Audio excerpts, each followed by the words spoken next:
stop scrolling. I know there's a lot going on in the world, but I need your help. This lady's name is Sharon Eichelberger, and I've been looking for her since at least 1994, after I left Chicago. She's used to live in Deerfield, Illinois. She used to work for Discovery Card. She's a white lady that took in a little Mexican girl that she had zero responsibility for when my dad was sent to Iraq. And long story short, she probably completely just saved my soul, saved my life. So if you guys could just help me find Sharon Eichelberger, I could never repay the kindness. Her name is Sharon Eichelberger, and she lives somewhere in Chicago, Illinois. Yo, TikTok, you are so amazing. Because I just got off the phone with Sharon Eichelberger. And yeah, I had her name spelled completely wrong. And that's okay, because I was 9 and I knew I had it wrong. I had it 3 different ways on the back of that picture. But Queen Bee called me on my phone and gave me her phone number this morning. And I called her, and I can't even begin to tell you how grateful I am. I honestly wasn't sure if I'd ever hear her voice again or ever see her again. And she's alive and well in North Carolina. And that's beautiful. Thank you. Thank you. Thank you so much, TikTok. Thank you. Good morning, everybody. So everybody's been asking how we met Sharon. We met Sharon through my dad's commanding officer, Major Shrek. We had already met Sharon. We met Sharon, I believe it was Easter or something. And so she knew us. And I'm trying not to throw Pressy completely under the bus, but everything that happened was Pressy's fault. My dad and I laugh about it now, but it was no laughing matter. So when Sharon found out through Major Shrek that I had nowhere to go. I had nowhere to go. My brothers were fine up until this point. She picked me up from school that day. She picked me up. She came and got me. My dad was gone. My dad was not reachable. She came and got me. She found out and she came and got me. Pressy came down on orders. He cried like a little, and so then it fell on my dad. And my dad's like, I got 3 kids. What do you expect me to do? And it happened really fast. And my brother was too young to take us in, because my dad had to turn in his house. I mean, he's the one that's enlisted, not us. And Pressy volunteered, him and his wife, to take care of me. And that lasted all but a second. Now my dad remembers Pressy crying. And then I have a part where I remember Pressy crying, because he's just overwhelmed. So obviously the guy was not stable. And I don't know the gap part from where he was having a meltdown at the house and apparently went to the unit and had a meltdown at the unit again. Major Shrek was my dad's commanding officer, and she was so cool. I remember all these people. My dad worked with the coolest people at this time. And somewhere between Pressy's meltdown and Major Shrek, Sharon became aware. And Sharon volunteered to come and get me. And I remember she picked me up from school. And at this time, my brothers were with the Hancocks. And like I said, we were stationed with the Hancocks in Panama. So we had known them. So my brothers were with family up until they got lost in Lake Michigan. And the military shut down the post and had to go and rescue my brothers and Richard Hancock, because Richard Hancock was allergic to the sun. And that's how Sharon ended up with my brothers. But I damn near lost my brothers. And my dad they had to call my dad while he was in Iraq.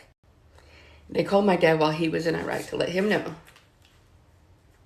that my brothers were lost out in Lake Michigan and nowhere to be found. Now, I don't know why you would do that to any soldier, but the only reason they went looking for my brothers was because of Richard Hancock, because Richard Hancock was allergic to the sun. And, I mean, the Hancocks kept up with their kids.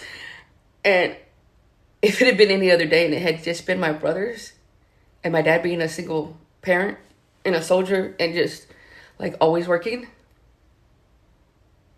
I'd have lost my brothers. I'd have lost both of them.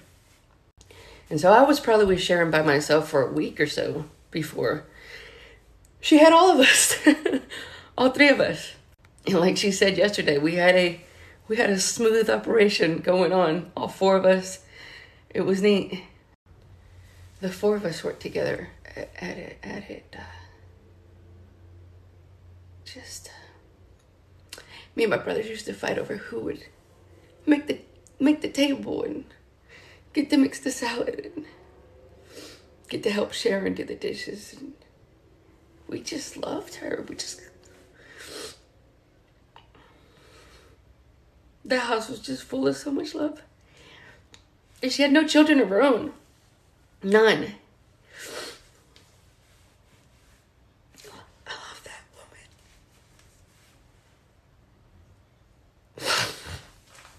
She gave me my brothers back. And she kept us together and she kept us safe.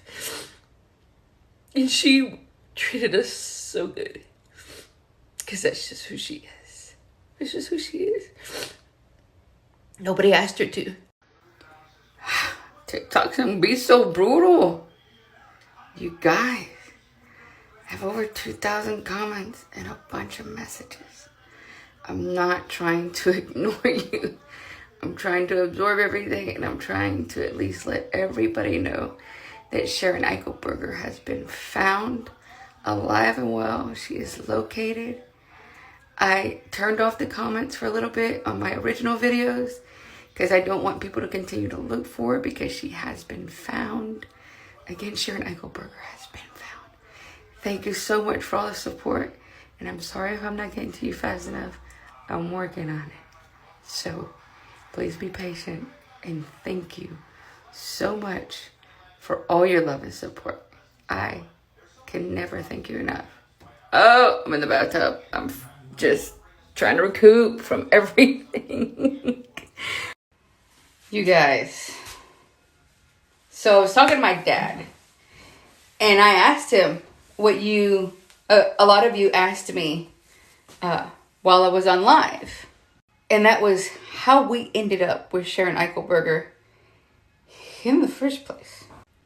So my dad was a single dad of 3 kids. His medical unit got called up to go to Desert Storm. And, well, Sergeant Presley is the one that got the orders. He was a crybaby. And skipping over that part for right now, they ended up sending my dad, and I remember all this. I remember all of it. But I didn't know how we ended up with Sharon. Sharon took it upon herself. She volunteered. She was a civilian, you guys. You don't understand. She was a civilian who volunteered to take care of 3 Army brats. So skipping over a lot of stuff, my dad got rushed to go to Desert Storm. It was a rush process. My brothers and I got separated, and the arrangements fell through on where I was supposed to stay. And everybody at my dad's unit, my dad was already in Iraq, or on his way to Iraq, or already left for Iraq. He was gone. My dad was gone. And when everything fell through on where I was supposed to stay, everybody in my dad's unit and his commanding officer were scrambling to figure out what to do with my dad's children. And somehow Sharon became aware of the problem with us not having anywhere to go.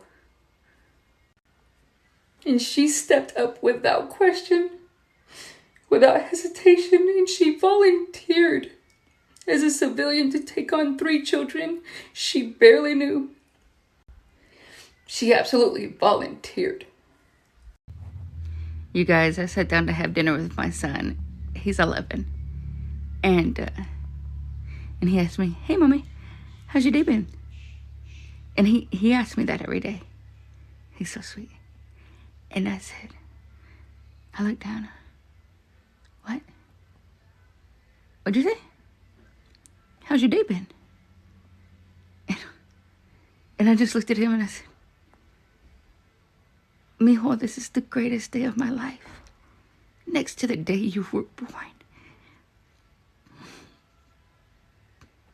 This is the greatest day of my life. Next to my son being born. And I owe that to you guys.